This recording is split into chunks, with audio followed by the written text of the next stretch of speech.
जिंदगी में खुश रहना कितना ज़रूरी है ये तो हम सभी जानते हैं, लेकिन इसके बावजूद भी हम ज़्यादातर टाइम दुखी ही रहते हैं। साथ ही दूसरों को भी दुखी करते हैं, क्योंकि जब हम खुद ही खुश नहीं होंगे तो हम दूसरों को खुशियाँ कैसे दे सकते हैं।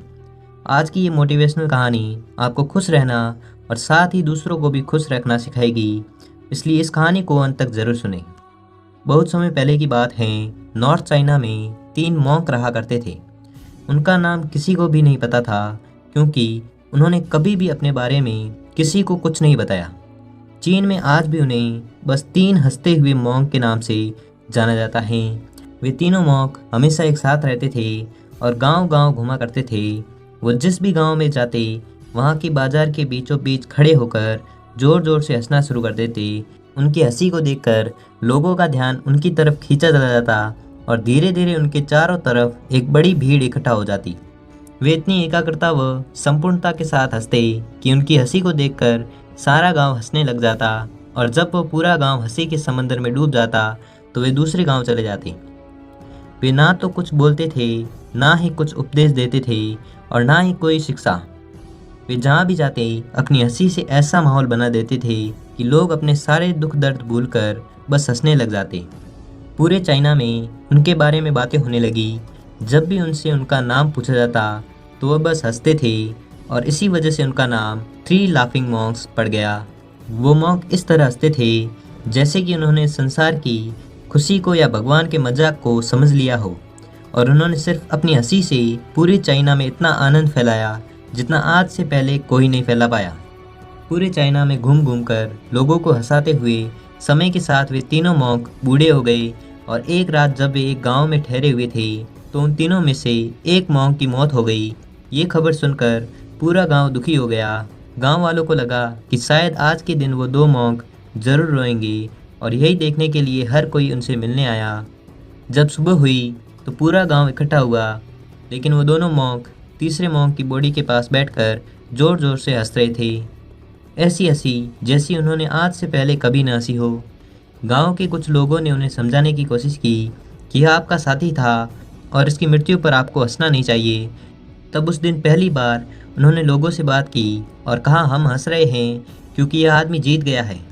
हम तीनों में शर्त लगी थी कि जो भी पहले मरेगा बाकी के 2 उस पर जोर जोर से हंसेंगे, और इस आदमी ने आज हमें हरा दिया। हम अपनी हार और इसकी जीत पर हंस रहे हैं, और इसे अंतिम विदाई देने का इससे बेहतर तरीका और क्या हो सकता है। ऐसा कहकर उन्होंने उस तीसरे मॉन्क को चिता पर लेटा दिया।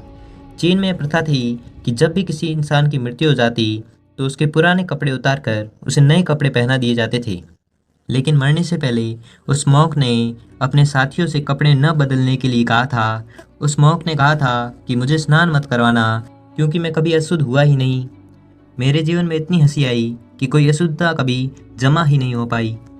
जब उस तीसरे मॉन्क के शरीर में आग लगाई गई तो आसमान में जोर जोर से पटाखे फूटने लगे।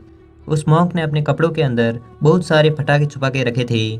ऐसा नज़ारा देखकर पूरा गांव जोर जोर से हंसने लगा, और मरने के बाद भी वो मॉन्क लोगों को चेहरे पर एक नई मुस्कान देकर चला गया।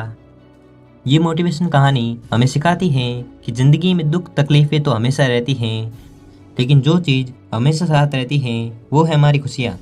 खुश रहने या फिर हंसने के लिए किसी वजह की तलाश नहीं करनी चाहिए। छोटी छोटी चीज़ों में खुद को और दूसरों को खुशी देने की मन में इच्छा होनी चाहिए। अपने दुखों को बांटना जितना ज़रूरी है उतना ही ज़रूरी है अपनी खुशियों को बांटना। हमारी ज़िंदगी भी बस एक मजाक है। जो इस बात को समझ लेता है वो दुनिया के उन झमेलों में नहीं पड़ता है जो बेवजह हमारे दुखों का कारण बनती हैं। खुद को हमेशा खुश रखने का एक तरीका ये भी है कि अपनी ज़िंदगी में आने वाली खुशियों को दूसरों के साथ बांटा जाए। खुशी एक ऐसी चीज़ है जो बांटने से बढ़ती है और गम बांटने से कम होता है। इसलिए लोगों के साथ खुशियों के पल जिए, लोगों से हंसकर बातें करना, छोटी छोटी चीज़ों में खुशियाँ, साथ बैठकर हंसना और मजाक करना, ये सब आदतें हमारी खुशियाँ बढ़ाती हैं।